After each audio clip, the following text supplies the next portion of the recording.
Queridos irmãos, bom dia, paz do Senhor Jesus a todos. Que bênção nós estamos reunidos mais um domingo, dia do Senhor.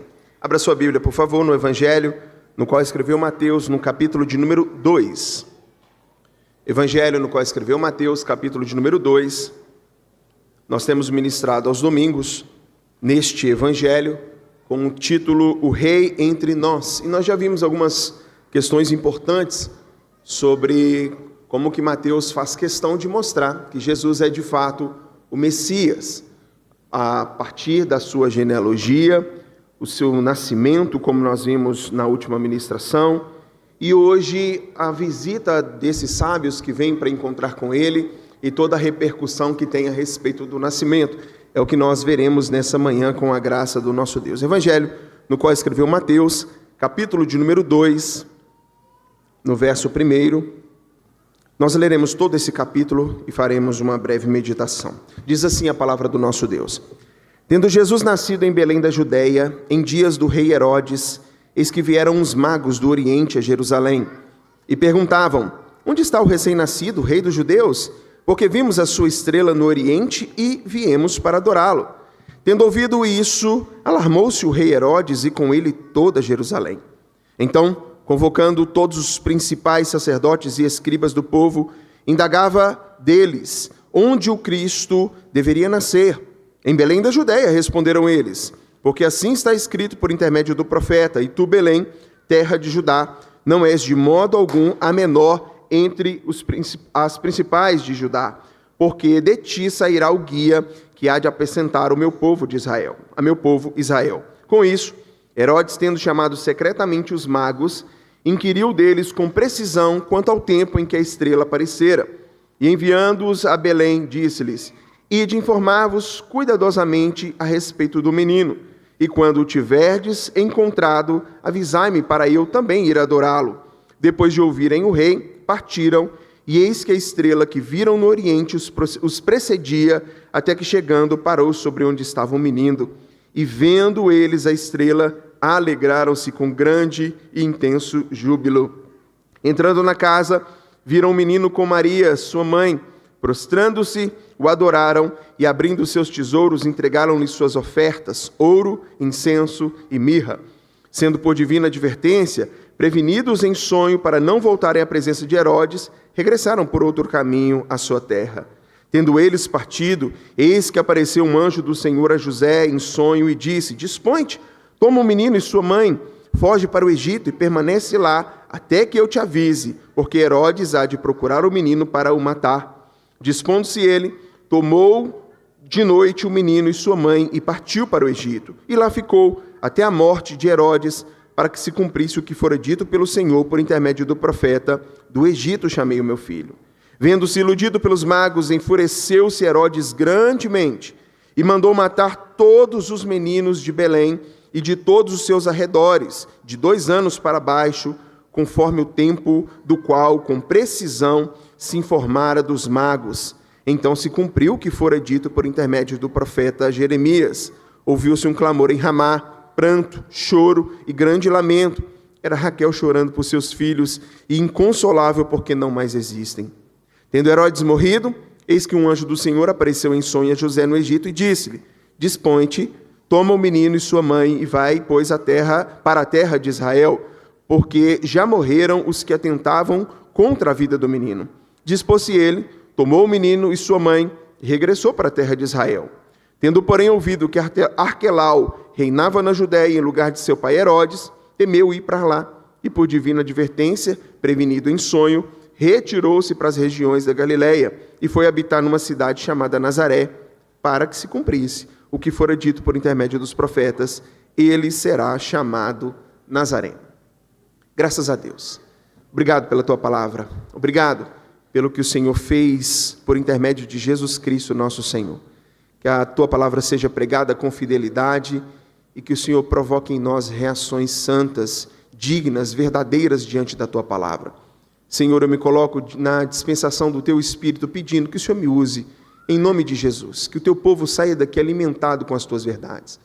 Não permita, Senhor, que ninguém que aqui adentrou permaneça o mesmo, mas antes, em nome de Jesus, possa amar o Senhor cada vez mais e mais. Essa é a minha oração, feita no nome de Jesus. Amém e amém. Já percebeu que todo mundo tem uma opinião a respeito de Jesus? Jesus é o tipo de pessoa que não deixa os outros em cima do muro. Todo mundo tem uma certa opinião sobre ele. Jesus provoca reações nas pessoas, aos quais nós não vamos...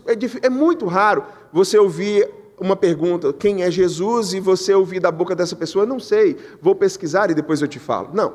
Ainda que a pessoa não seja um servo do Senhor Jesus, você pode ter absoluta certeza que ela vai ter alguma coisa para poder falar a respeito dele. Mais uma vez, Jesus desperta as pessoas a terem uma opinião, a falarem algo a respeito dele, ainda que seja mínimo, mas todo mundo vai falar. Certa vez, Jesus, durante o seu ministério, caminhando para Cesareia de Filipe, para outros cantos, perguntou aos discípulos o que o povo dizia a respeito dele. E aí, uns dizem que o Senhor é Jeremias, outros dizem que o Senhor é João Batista, outros dizem que o Senhor é Elias. E aí o povo tinha essa dúvida, tinha uma visão a respeito do Cristo, que não era ele mesmo. A verdade é que todo mundo tem uma opinião a respeito do Senhor, ainda que não seja uma opinião válida. Você vai perguntar para pessoas por aí, e você pode ouvir pessoas dizendo, Jesus era um mestre da moral, um homem finíssimo, um mestre da moral que deve ser ouvido. Outros vão dizer que ele era uma pessoa que falou coisas bonitas e belas sobre o amor e que nós devemos ouvir com atenção essas coisas bonitas e maravilhosas que ele falou. Alguns interpretam que Jesus era um agitador político.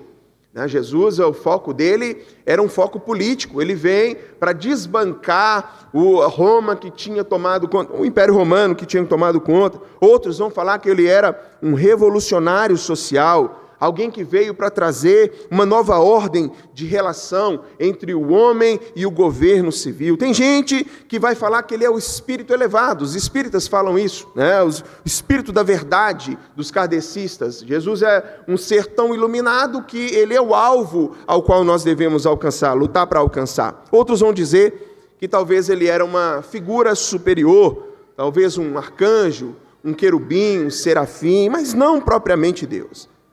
Alguns vão dizer que ele era um mito. Não, Jesus é apenas... Talvez você ouviu isso lá no seu contexto de faculdade. Jesus é um mito, é uma história inventada. Outros vão dizer que ele veio de outro planeta. Tem aqueles que são mais excêntricos, que Jesus é um extraterrestre, uma figura literária.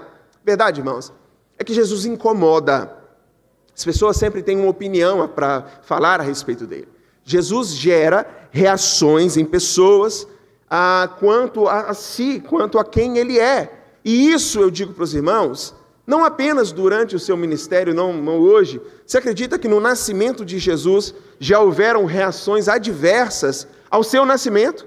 Eu estou falando de um menininho, de um bebezinho que acabou de nascer, mas que ele já nasce causando discórdia, confusão, problema para alguns e alegria para outros. E é o que eu gostaria de falar com os irmãos nessa manhã. Eu falo isso porque Jesus foi um problema para Herodes, para os sacerdotes. Jesus foi um problema para Jerusalém.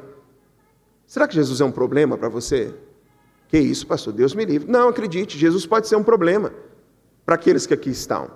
Desde cara eu já deixo isso bem claro. Às vezes você queria, desejaria estar vivendo uma vida conforme a sua própria vontade, fazendo o que você quisesse, mas aí por causa da religiosidade, não da religião, mas da religiosidade, você se sente amarrado. Você gostaria muito de estar lá naquela balada, de estar beijando aquelas bocas, você gostaria de estar vivendo uma vida promíscua, mas assim, o que seu pai vai pensar? O que a igreja que você nasceu vai pensar? Jesus causa reações nas pessoas. Tem gente, irmãos, que não se alegra com o nosso Senhor.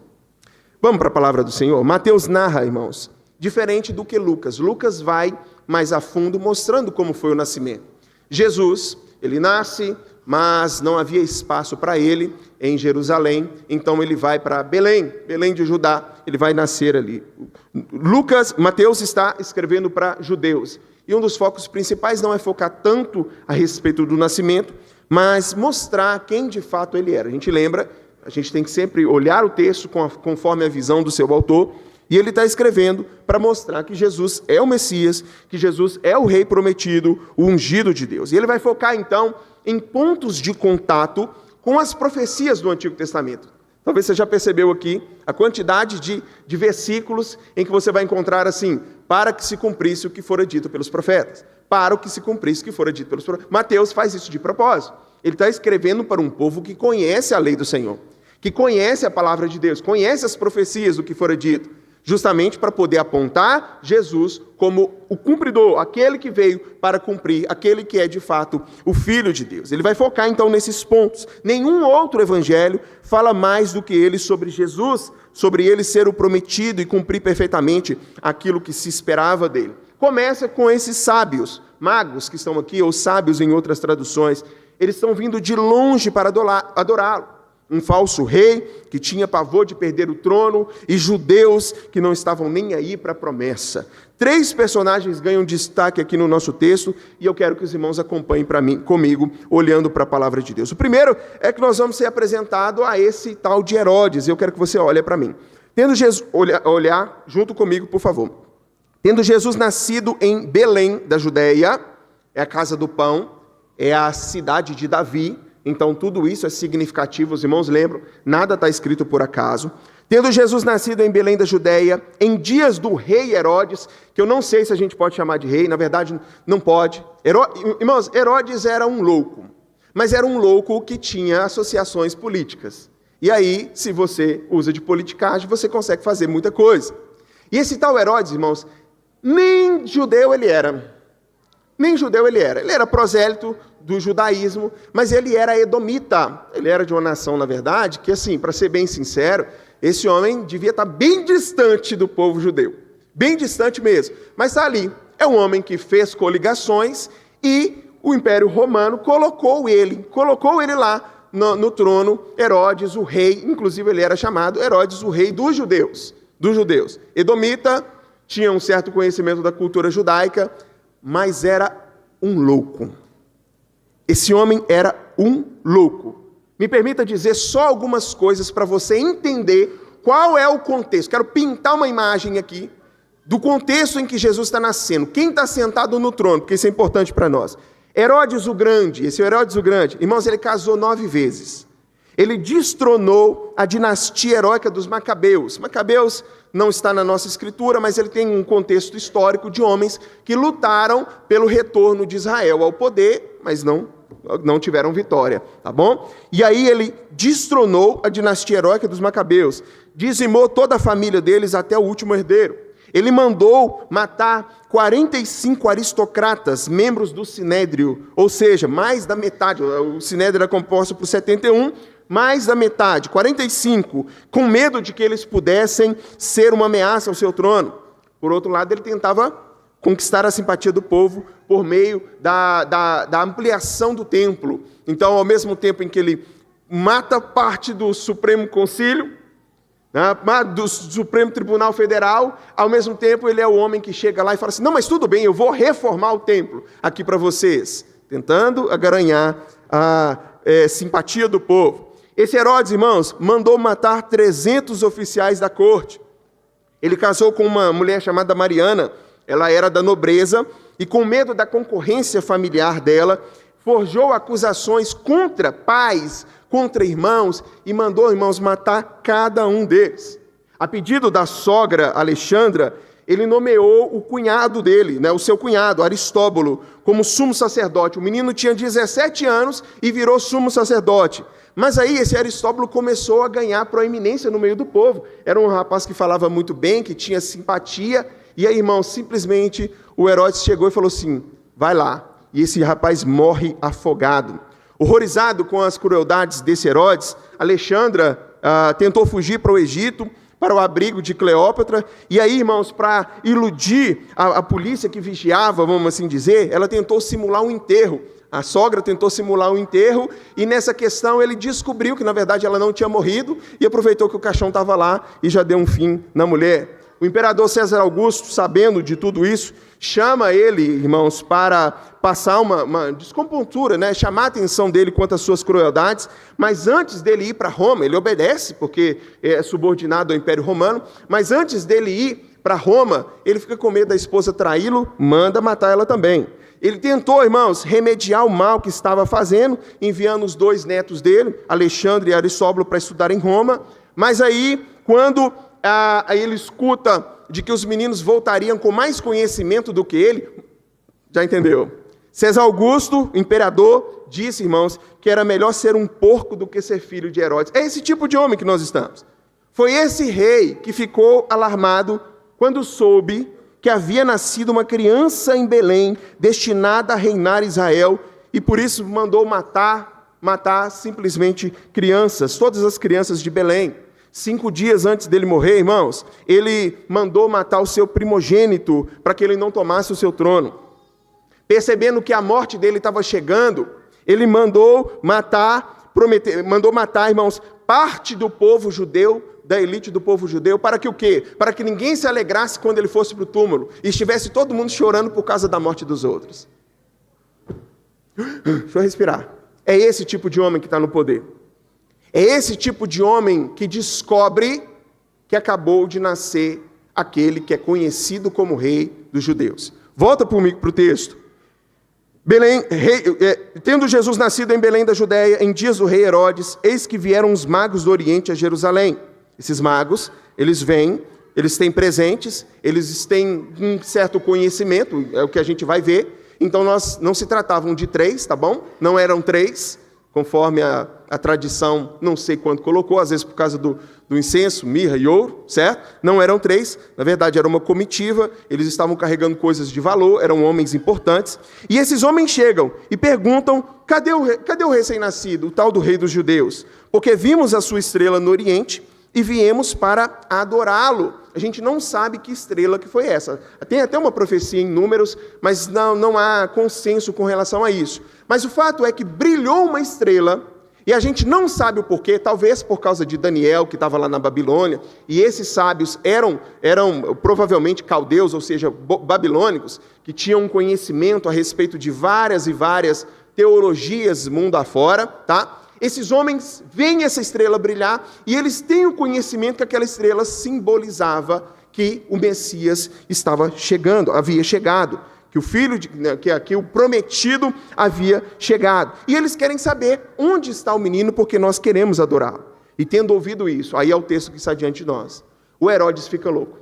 E se o Herodes fica louco, Jerusalém fica doida. Porque esse homem é um grande doido. Os irmãos estão entendendo? Herodes fica alarmado, porque agora chegou alguém, Jonatas, que realmente é o rei dos judeus. Ele está ali, irmãos, simplesmente porque foi colocado. Ninguém elegeu ele para aquela função. Ninguém escolheu dentro do povo ele para aquela função. Ele não tem direito ao trono de Davi. Ele não tem. Que era passado de geração em geração. Não tem direito ao trono de Davi. Então ele descobre agora que esse tal filho de Deus, que esse tal Messias prometido nasceu. E esse homem fica preocupado. Esse homem fica simplesmente alarmado. E se ele está alarmado, Jerusalém vai ficar também. Então, o que ele faz?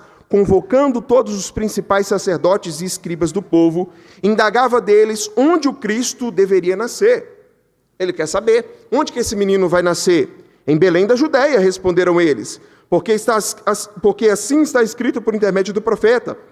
E tu, Belém, terra de Judá, não és de modo algum a menor entre as principais de Judá, porque de ti sairá o guia que há de apacentar o meu povo. Aqui você percebe muito bem que os sacerdotes, os escribas, os mestres da lei do seu tempo, sabiam exatamente de onde viria o Messias. Inclusive, essa luz não brilhou apenas para os sábios, essa luz também brilhou para esses sacerdotes. Ok? Versículo 7. Com isso Herodes, tendo chamado secretamente os magos, olha a intenção dele, inquiriu deles com precisão quanto ao tempo em que a estrela aparecera. Fala para mim, desde quando que essa estrela está brilhando, que vocês estão falando? Faz o seguinte, verso 8. E enviando-os a Belém, disse-lhes, ide informar-vos cuidadosamente a respeito do menino, e quando o tiverdes encontrado, avisai-me para eu ir adorá-lo. Tá bom.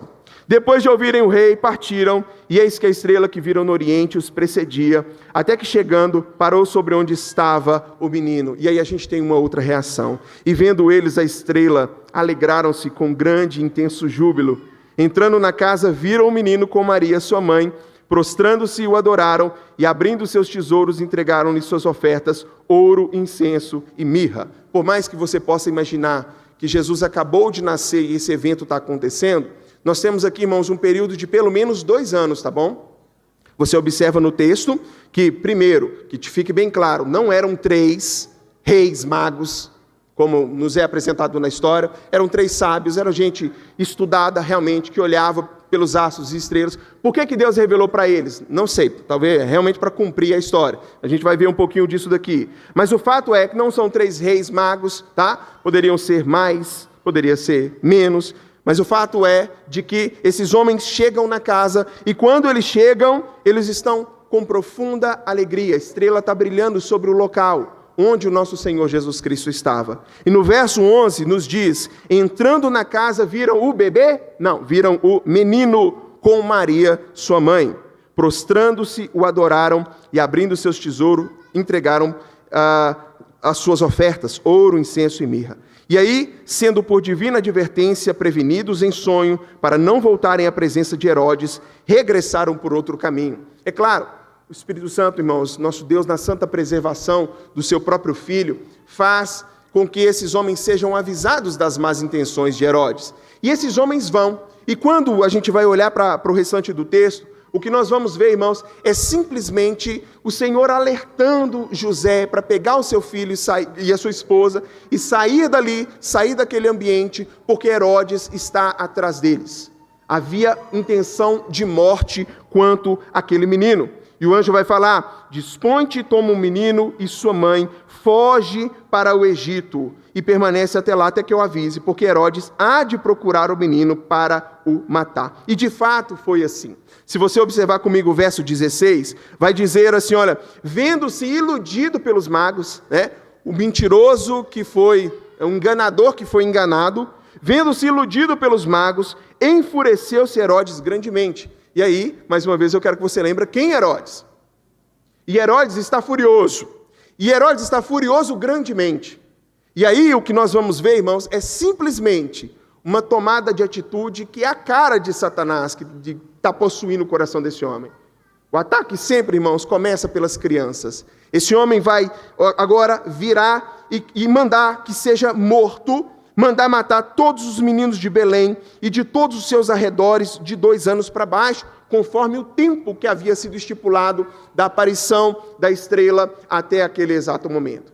Herodes quer silenciar o rei que havia nascido, mas ainda assim, então se cumpriu o que fora dito por intermédio do profeta Jeremias. Ouviu-se o clamor em Ramá. O tempo todo nós somos apresentados que Jesus nascendo em Belém, Jesus indo para o Egito, a morte dessas crianças, todas essas coisas estavam dentro de um plano soberano de Deus, que por mais que nós não consigamos entender por que o Senhor fez dessa maneira, aqui está, para que se cumprisse o que fora dito por intermédio do profeta. Quando ele vai para Nazaré, a mesma coisa, para que se cumprisse o que fora dito pelo profeta. O resultado dessa história é que o menino é preservado. Por mais que Herodes tenha tentado levantar, por mais que os seus subordinados tenham tentado matar o menino, Jesus está vivo. E eu quero trazer algumas verdades de maneira bem prática aos nossos corações aqui. E a verdade, irmãos, pode ser que a gente consiga perceber claramente que são 3 reações distintas que nós temos nesse texto. A primeira reação que nós temos é uma reação de ódio. É uma reação de hostilidade. A gente olha para Herodes, e Herodes, irmãos, quer acabar com Jesus. Porque Jesus incomoda Herodes ao ponto do seu trono. Trata-se a respeito desse homem, maluco como nós vimos, louco de pedra, como aqui foi mostrado. E esse homem vai agora simplesmente, irmãos, fazer o que está dentro do seu alcance, às vezes até mais, para tentar achar esse menino e acabar com a vida desse menino. E são muitos, irmãos, o que estão mundo afora, que a reação diante do nosso Senhor é uma reação de ódio. É uma reação de ódio. Eu odeio Jesus. Eu ouvi isso, Brás, no último evangelismo que eu fiz antes de estar aqui com os irmãos na PIPG. Fomos fazer um evangelismo, aproveitávamos o sinal, o tempo do sinal, apresentávamos uma faixa, chegávamos na janela dos homens, assim, dos motoristas, entregávamos panfleto, falávamos da graça de Cristo, coisa bem breve. Irmãos, e na abordagem que foi feita, na abordagem, quando eu cheguei para um rapaz, entreguei o folheto e falei com ele: meu amigo, eu quero te falar de algo muito precioso. Eu não quero ouvir. Eu não quero ouvir. Eu não quero ouvir. Eu simplesmente odeio a esse Jesus que vocês estão falando. Meus irmãos, eu quero que os irmãos entendam isso, de que há hostilidade em nosso meio. Há hostilidade em nosso meio. Há pessoas, irmãos, que odeiam o nosso Senhor e fariam e farão coisas para acabar com o povo de Deus. Para simplesmente, irmãos, destronar, tentar acabar, tentar mitigar qualquer que seja a reação a Jesus Cristo. Querem acabar com isso. E há esse tipo de pessoas. Para esses, irmãos, tem uma notícia: nunca vencerão. Nunca vencerão. Não dá, irmãos, para competir contra o nosso rei. Não há essa possibilidade. Eu pergunto para vocês: onde estão aqueles que se levantaram contra o povo de Deus no passado? Fala para mim, por favor, André. Onde está Nero? Onde está Vespasiano? Onde está Domiciano, que levantou tentando acabar com o povo de Deus? Cadê? Onde está Hitler? Onde está Stalin? Onde estão os déspotas do passado? Todos eles estão mortos. E o nosso Senhor continua sentado no trono, reinando soberanamente. Continua no mesmo lugar reinando. Aqueles, irmãos, que têm a reação de ódio, que têm a reação que for, o nosso Senhor continua reinando soberano. Continua sentado no trono. Todos eles passam, irmãos, mas permanece aquele que está vivo. Aquele que está vivo para sempre. A primeira reação que a gente olha nesse texto, Brás, é a reação de ódio. É uma reação de hostilidade, mas não é só isso. Eu acho que a segunda reação, irmãos, é a pior, que é a reação de indiferença. Pastor, onde? De quem? Irmãos, os mestres da lei. A gente olha para esses homens e quando eles são convocados, então convocando todos os principais sacerdotes e escribas do povo, indagava deles onde o Cristo haveria de nascer. Eles sabem da promessa, eles sabem da estrela, eles estão vendo a estrela. Eles sabem, irmãos, de que desde Gênesis 3,15 já tem um filho de mulher prometido que esmagaria a cabeça da serpente. Eles conhecem todo aquele contexto, sabem de tudo aquilo, mas não moveram o pé. Nós estamos falando de 4,5 quilômetros de Jerusalém até Belém.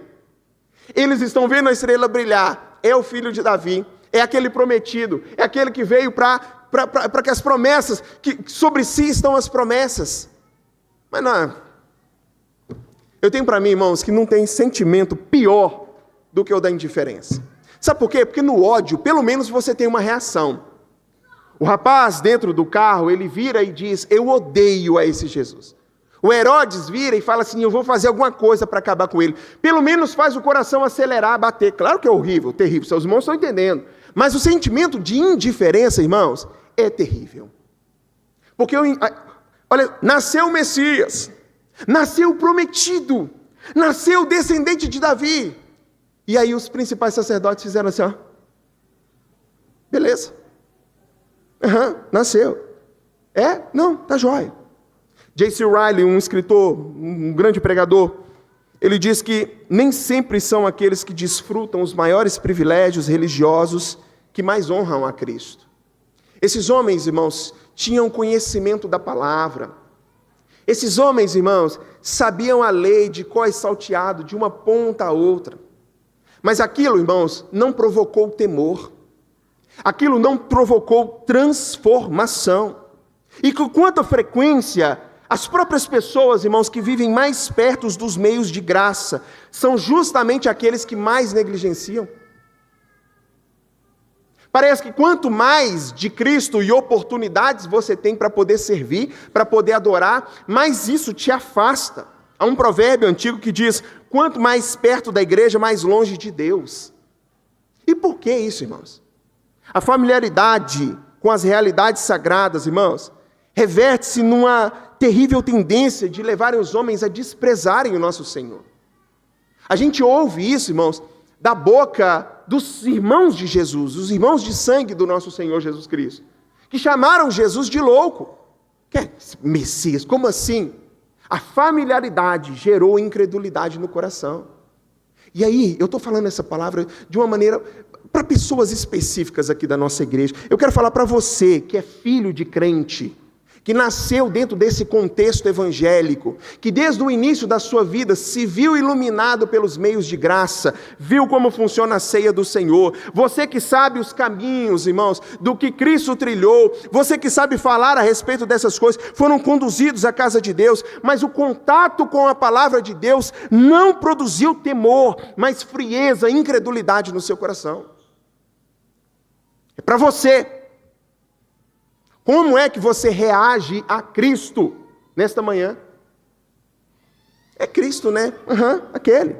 Conhecimento das Escrituras nada significa, irmãos, para aqueles que não nasceram de novo. Saia daqui agora, qualquer momento, irmãos. Aborde pessoas que estão pelas ruas, às vezes por causa do álcool, às vezes por causa do vício, e você verá, irmãos, a quantidade dessas pessoas que sabem falar versículos de cor, que conhecem de Bíblia talvez melhor do que você. Quantas vezes, irmãos, em evangelismo de rua, eu começo a falar o versículo e a pessoa que está sendo evangelizada, ela termina o versículo.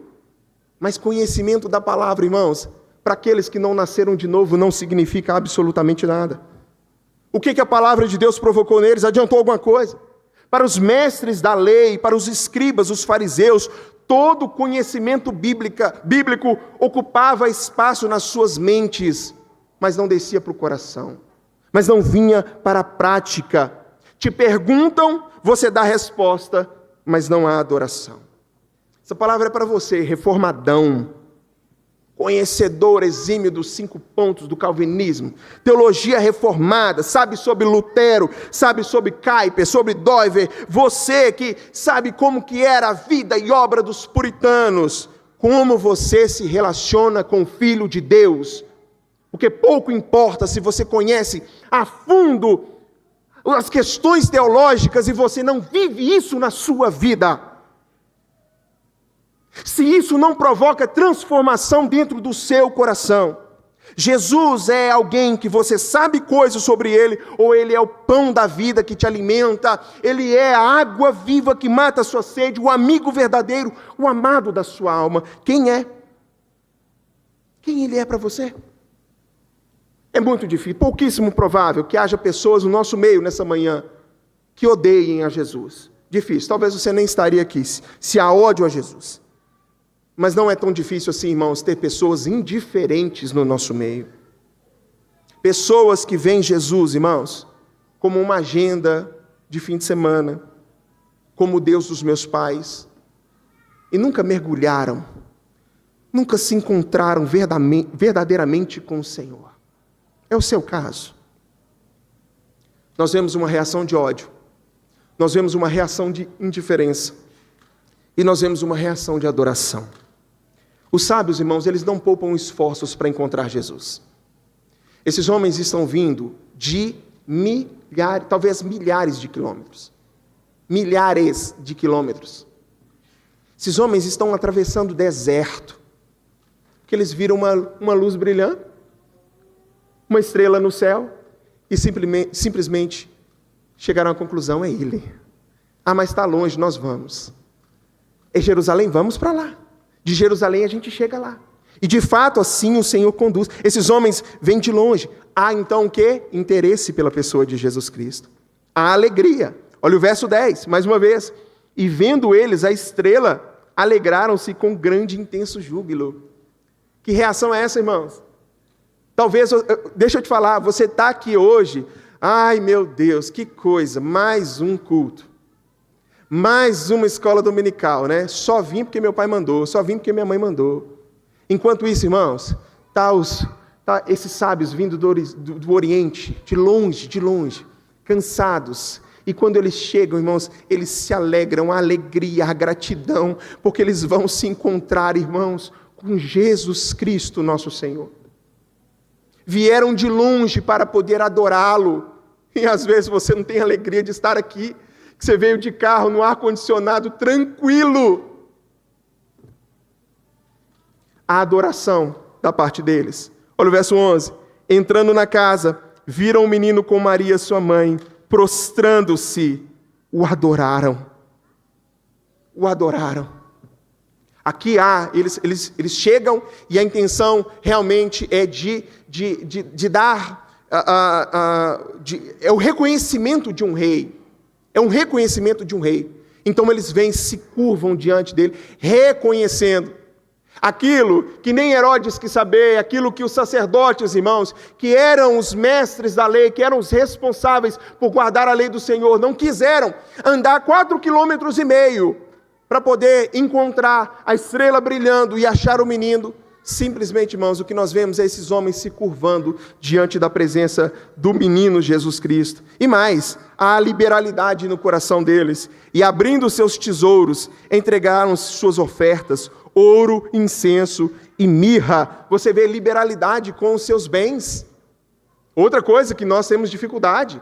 Não tem problema nenhum eu adorar, eu estar no culto, mas mexer no meu bolso. Não faça isso. Não mexa nisso.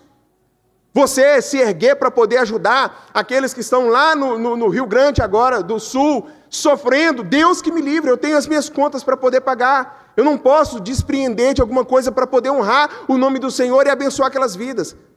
Não, João, não é assim.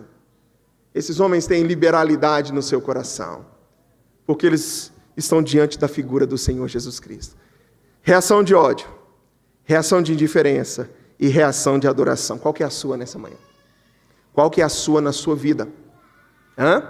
Qual é a sua? Qual é? 3 aplicações. Jesus é o rei de toda a terra. E esse texto deixa bem claro isso para nós. Não são os judeus os primeiros a virem ver os meninos. Isso aqui é significativo para nós. São gentios, vindo de outras nações, que chegam e se curvam diante do grande rei. Está aqui uma mensagem ao nosso coração. Jesus não é rei dos judeus apenas. Jesus é rei sobre toda a terra. Segundo, todos os que o procurarem, o encontrarão. Você pode ter certeza disso. Todos os que procurarem a Cristo Jesus. Porque é uma palavra da parte do Senhor que é maravilhosa. Essa semana eu tive a oportunidade de falar com um jovem. Falei, meu irmão, quando o Senhor Jesus diz que aquele que vem a mim de maneira alguma o lançarei fora, essa tem de ser a maior alegria do nosso coração. De que não haverá um momento na sua vida em que você não vá buscar o Senhor e que você não vai encontrá-lo. Buscareis e me achareis, quando buscardes de todo o coração. Quando há sinceridade, irmãos, o Senhor se faz presente, é verdade. Terceiro e último, Deus sempre preservará os seus planos. Sempre preservará os seus planos. E esse texto mostra isso bem claro para nós. No momento em que Herodes se levanta, o Senhor estava lá. No momento em que houve indiferença, o Senhor estava lá. E se precisar levar o menino para o Egito, o Senhor leva o menino para o Egito. Depois traz e depois faz com que ele fique em Nazaré, a terra dos rejeitados. Mas o fato é, irmãos, que aquilo que Deus prometeu vai se cumprir. E isso, inclusive, com respeito à sua vinda. Bem breve, meus irmãos, o Senhor virá. Virá. E nós veremos ele descendo, irmãos, nas nuvens, vindo com poder e glória, não mais como ovelha, mas como o leão da tribo de Judá. Não mais como um advogado, mas ele vem como supremo juiz, irmãos, para julgar todas as coisas. Eu almejo esse dia, você também? Fala, Maranata, Maranata, a hora vem, Senhor Jesus. Qual é a sua reação nessa manhã? Fique de pé, vamos orar.